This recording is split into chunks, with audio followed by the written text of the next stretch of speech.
nga pala si Makoy, isang video editor dito sa Dubai. Tuwing umaga, pinapaalala ko sa sarili ko kung bakit ako nandito. Sana namang araw ng kayod. Tara, simulan na natin.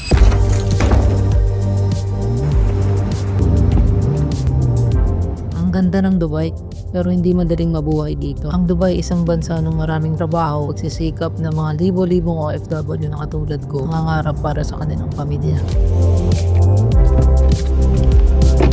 Handa ka na ba sa isang mahabang araw? Tara, trabaho na tayo.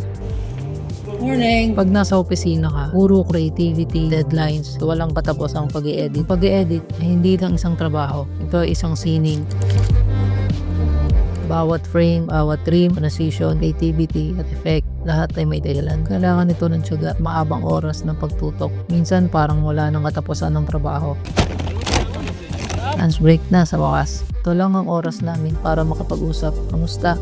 Natapos mo na ba edit mo? Trabaho man tayo ng trabaho, pero dapat marunong din tayo mag-enjoy sa biyahe ng buhay. Mabilis ang buhay sa Dubai, kaya kailangan natin ng ganitong oras. Mahalaga ang trabaho, pero mas mahalaga rin ang buhay.